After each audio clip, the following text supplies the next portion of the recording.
You know, Zamir, I really appreciate the gift, but, how do I say this? I'm afraid to accept any gift from you. Oh, no, no. Do not worry, my friend. I have plenty. That's not really what I meant, but... Wait, what? What do you mean, plenty? Yes, they were having a party in that universe, so I traded them some new stuff for classic memorabilia they had. Oh, excuse me. I have an important meeting I have to get to. Cosa Barada.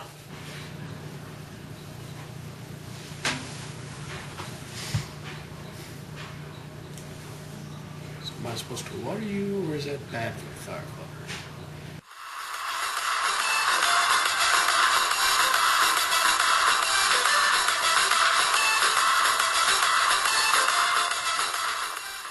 Welcome to the second episode of Randome Reviews, and today we're going to be going over one of my favorite animes of all time, Porco Rosso. Now then, this movie was,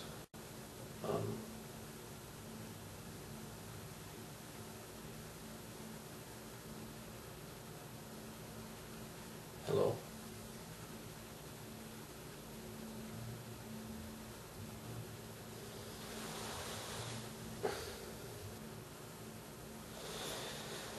Well, anyway, like I was saying, this movie was made in 1992, and it's the sixth film to be directed by Hayao Miyazaki. It's set around the year 1929, and the region we're in is the Adriatic Sea around Croatia. The film revolves around this ex-Italian World War I fighter who's become disillusioned over the years, and he's got a curse put upon him that makes his face look like a pig.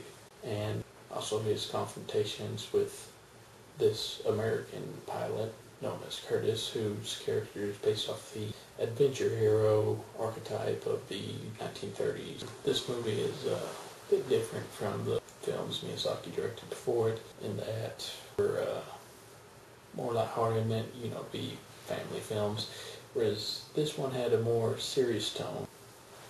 And originally it was meant to be just like the ones Miyazaki directed before it, because at first it was going to be a short, maybe 30-minute in-flight movie based off this manga that Miyazaki created himself, and it's just going to be a typical, very lighthearted film that people could watch while they were flying on Japan Airlines, who was the major sponsor.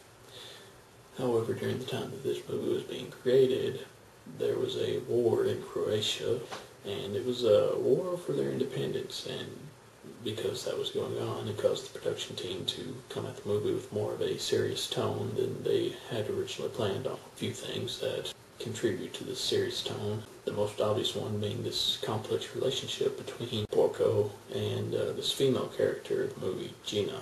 They've been friends ever since they were kids. He was the best man for her first husband. She's been married twice since then, each husband dying somewhere, being that they're pilots and their planes crashed. Seems that for quite a while Gina's had feelings for Porco. Just a very complex relationship between two adults. Also, the movie touches on several more serious subjects, such as depression that was going on in Europe during the 1920s. There's some stuff about women in the workplace, and there's a great deal about fascism. And one of the famous lines of this movie is Porco saying, "I'd rather be a pig than a fascist." And now then, just keep walking. Just keep walking.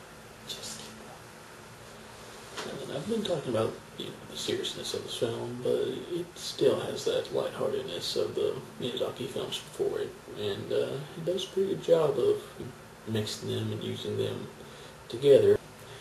An example of that is there's a part of the movie where Porco has to go to Milan to have his plane fixed. However, once he gets there, it turns out that because of the depression at the time, all the men have left the village to go and try to get work. And so this means that all the work done on the plane is done by the female relatives of the mechanic. and this goes all the way down to his 17-year-old granddaughter, Theo. She's the one who pretty much redesigns the whole plane, and then all the other women help out with the manual labor, including these comical elderly women. So normally you would expect, these, big, tough, strong guys to be working around doing hard labor, and then, well, you get a whole bunch of women wearing dresses, acting like it's absolutely no big deal. And that humor is used throughout the whole movie so that, we can touch on these subjects, but still do it in a lighthearted way. And so,